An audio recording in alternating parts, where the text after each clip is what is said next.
Tonight we are in the neighborhood of Monti, one of my personal favorite neighborhoods in Rome. Behind me you can see the Colosseum.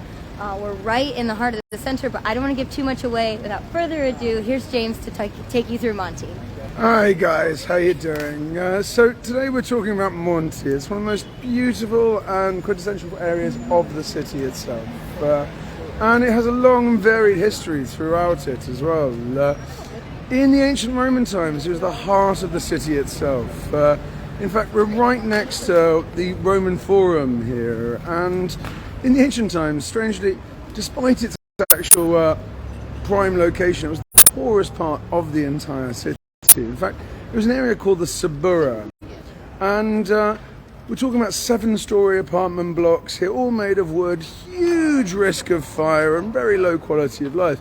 But they didn't have few famous celebrities living in here, including Julius Caesar himself. Unfortunately, after the fall of Rome, with the destruction of the aqueducts, the area does become a little bit worse for wear, with no water in the area at all. So mostly it remains countryside with lovely vineyards decorating the beautiful hills here from which it gets its name. And essentially, it's only in the actual 18th and 19th century that we start to get an area that we recognise now today. But nowadays it holds an enormous amount of beauty inside of it, from the Colosseum and its archaeological sites like the Roman Forum and the Domus Aurea there, and even the baths of Diocletian, some of the most beautiful and actually largest baths from the ancient world.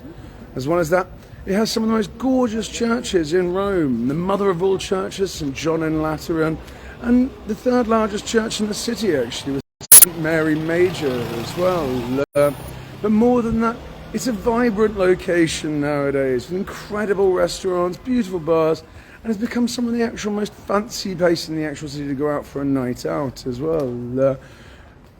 If you're actually in the area now, you'll see these walk down these gorgeous streets that we're actually coming down here now. And because of this, it's become one of the most quintessential areas of the city, having a huge rival with Trastevere, which has always been thought of as the beating heart of Rome itself. But don't say it when you're in this area here, you'll offend a lot of people. And you'll never be short of hotels, Airbnbs, and beautiful views. We've even got a few lovely rooftop bars here, with views over the Roman Forum, Colosseum, and even some snuck away hidden clubs there, which even offer late night activities for everyone. But the nicest thing in the area is just to wander around and soak up the truly Roman atmosphere here. It is genuinely one of the most gorgeous areas in town. The little streets can be, as you see, a little bit nerve-wracking with the traffic at times. You'll be able to find all the gorgeous produce typical of the area and typical of the actual city here as well. And for me, it is by far my favourite area to actually come out and enjoy a little bit of the atmosphere. And more than that, though, the actual area is the first recorded rione, or area, of the city itself here.